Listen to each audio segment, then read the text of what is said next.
नाही, मी खरं तर सुरुवातीलाच राज्याचे सन्माननीय मुख्यमंत्री आदरणीय देवेंद्र फडणवीस साहेब, उपमुख्यमंत्री आदरणीय एकनाथजी शिंदे साहेब, आदरणीय उपमुख्यमंत्री आमच्या राष्ट्रीय अध्यक्षा सुनेत्रा काकी पवार असतील, भारतीय जनता पक्षाचे सन्माननीय प्रदेशाध्यक्ष रवींद्र चव्हाण साहेब असतील, आदरणीय तटकरे साहेब असतील, त्याचबरोबर शिवसेनेचे जे समन्वयक मंत्री आहेत उदय सामंत साहेब आहेत, इतर सर्व भरत शेठ गोगावले असतील, सगळेच या सगळ्यांचेच या निमित्ताने मी आभार मानेन की महायुतीचे उमेदवार म्हणून आदरणीय राणेसाहेबांचा सुद्धा मी आवर्जून उल्लेख करीन की त्यांनी सगळ्यांनीच आज अनिकेतभाई तटकरे यांचा उमेदवारी अर्ज महायुतीचे उमेदवार म्हणून दाखल करत असताना त्यांना आशीर्वाद दिले.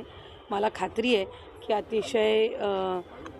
अतिशय यशस्वीरित्या ही निवडणूक प्रक्रिया पार पडेल आणि या निमित्ताने जे या निवडणुकीतले सर्व मतदार बंधू भगिनी आहेत यांनाही स्थानिक स्वराज्य संस्थेचे सर्व प्रतिनिधी असतात यांनाही यांचे आम्ही जे महायुतीचे सर्व आहेत यांचे आम्ही आभार मानतो की त्यांनी या उमेदवारीचा अर्ज दाखल करत असताना आज आम्हाला सगळ्यांनाच आणि उमेदवार म्हणून अनिकेतभाईंना आशीर्वाद आणि पाठबळ देण्यासाठी उपस्थित राहील.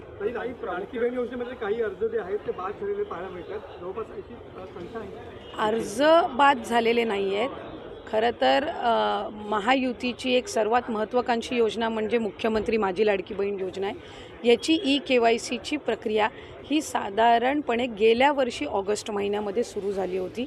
कालावधी देण्यात आला होता, मग वाढवून आणखीन 2 महिने दिला, आणखीन 2 महिने त्याच्यामध्ये वाढ झाली आणि असा 8-10 महिन्यांचा कालावधी हा KYCसाठी दिला होता. आणि ही KYC प्रक्रिया ही फक्त ह्या लाडकी बहीण योजनेमध्ये नाही आहे, तर ज्या राज्याच्या डायरेक्ट बँक ट्रान्सफरच्या योजना आहेत म्हणजे DBTच्या योजना आहेत, ह्या सगळ्यांमध्ये KYC प्रक्रिया केली जात असते. आणि हा जो 80 लाखाचा आकडा आहे हा फक्त KYCचा नाही, यात KYCचे काही महिला असतील ज्यांनी KYC केलेली नसेल इतक्या मुदतीतसुद्धा तेही आहेत. काही आम्हाला गेल्या 10-10.5 महिन्यापासून आम्ही एक IT विभागाचं म्हणजे इन्कम टॅक्सचा आम्ही जो आकडा ज्यांचं उत्पन्न 2.5 लाखापेक्षा जास्ती आहे हा डेटा जो आहे हा आम्ही त्या ठिकाणी मागवलेला होता. त्याला साधारणपणे 10-11 महिन्याचा कालावधी गेला, तर त्या जवळपास एक 11, 11.5, 12 लाख हा तो डेटा याच्यामध्ये 80 लाखामध्ये समावेश आहे.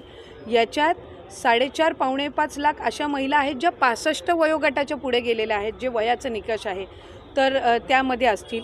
त्याच्यानंतर याच्यात सरकारी कर्मचारी ज्यांनी लाभ घेतला होता ते काही हजारांमध्ये होते, 14,000-14,500 असतील.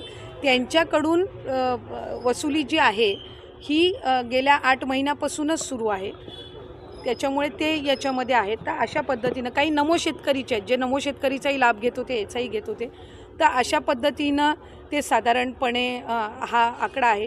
याच्यातसुद्धा काही आमच्याकडे ज्या लाभार्थी महिला आहेत यांनी विनंती केलेली आहे की त्यांनी KYC करूनसुद्धा त्यांना लाभ हा बंद झालेला आहे. आम्ही त्याची फेर तपासणी करत आहोत जेणेकरून कुठलीही महिला जिनी KYC केलेली असेल ती लाभापासून वंचित राहता कामा नये.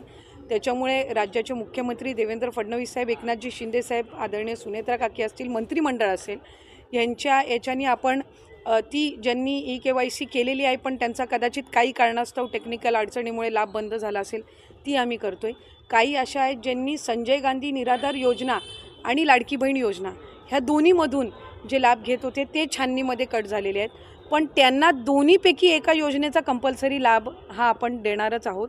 त्याच्यामुळे जे अशा बाय डिफॉल्ट दोन्हीकडे लाभ घेत होते आणि दोन्हीकडनं त्यांची नावं कट झालेली आहेत त्यांना दोन्हीपैकी एका योजनेमध्येच तरी 100% त्याचा शासकीय ह्या योजनांचा लाभ हा मिळणार आहे. काही RTOच्या संदर्भामध्ये तक्रारी केलेल्या आहेत. यातल्या 80 लाखामधल्या जवळपास 3-3.25 लाख हे RTOचे आहेत ज्यांचे वाहनं आहेत पण ते लाभ घेत होते. हा एक 6-8 महिन्यापासून डेटा मिळालेला आहे, असा कन्सॉलिडेट करून आहे. पण त्यातल्याही काही लाभार्थ्यांनी म्हटले की आमच्या नावानी म्हणजे निवेदनं आलेली आहेत की आमच्या नावानी कुठलंही वाहन नाही आहे, तर त्याची फेर तपासणी होईल. तर त्या पद्धतीनं आहे. आणि साधारणपणे ज्यांनी KYC चुकवलेली होती त्यांना 30 एप्रिलपर्यंतची मुदत ही देण्यात आलेली होती दुरुस्ती करण्याची, त्यामुळे असं आहे. आणि अजूनसुद्धा फेब्रुवारी-मार्च महिन्याचा लाभ हा आम्ही गेल्या आठवड्यापासून वितरित करायला सुरुवात केली आहे. त्यामुळे हा आकडा किती असेल म्हणजे वितरित केल्यानंतर हा 7-8 दिवसाच्या कालावधीमध्ये लक्षात येईल.